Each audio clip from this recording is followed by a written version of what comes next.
સૌપ્રથમ વાત કરવી છે રાજ્યમાં ગરમી વચ્ચે વરસાદની આગાહી। વેસ્ટર્ન ડિસ્ટર્બન્સ અને સાયક્લોનિક સર્ક્યુલેશન સક્રિય છે।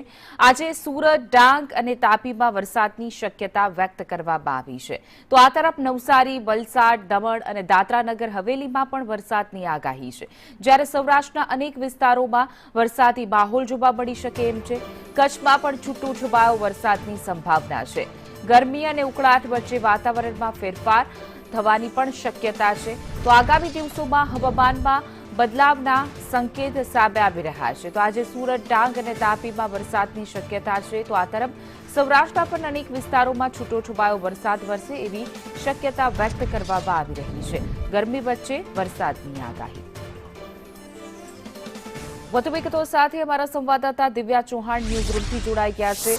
જે દિવ્યા, વરસાદની આગાહી છે, ક્યાં ક્યાં જિલ્લામાં વરસાદી માહોલ રહેશે?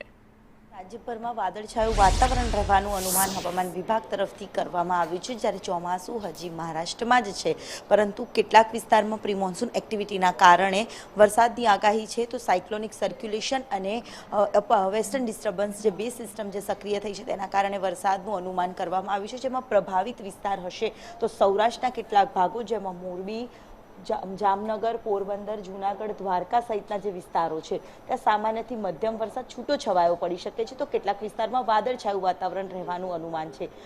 બીજી તરફ દક્ષિણ ગુજરાતના ભાગોમાં સુરત, નવસારી, ડાંગ, તાપી સહિતના તમામ જે વિસ્તાર છે જ્યાં વાદળછાયું વાતાવરણ રહેવાનું અનુમાન છે, તો કેટલાક જિલ્લાઓમાં વરસાદ પડી શકે તેવી સંભાવના વ્યક્ત કરવામાં આવી છે, જ્યારે અમદાવાદ સહિતના વિસ્તારોમાં વાદળછાયા વાતાવરણ વચ્ચે ઉકળાટનું પ્રમાણ રહેવાનું પણ અનુમાન કરવામાં આવ્યું છે। એટલે કે સૌરાષ્ટ્રના કેટલાક ભાગો, કચ્છના કેટલાક ભાગો અને જ્યારે દક્ષિણ ગુજરાતના 3 થી વધારે જિલ્લાઓમાં વરસાદ છૂટો છવાયો પડી શકે તેવી સંભાવનાઓ છે તે જોવા મળી રહી છે।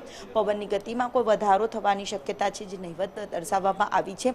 સાથે જ હવે આ બે સિસ્ટમ જે 2 દિવસ તેની અસર રહેવાની છે, એટલે કે આજે અને આવતીકાલે સૌરાષ્ટ્ર અને દક્ષિણ ગુજરાતમાં વરસાદનું અનુમાન હવામાન વિભાગ તરફથી કરવામાં આવ્યું છે।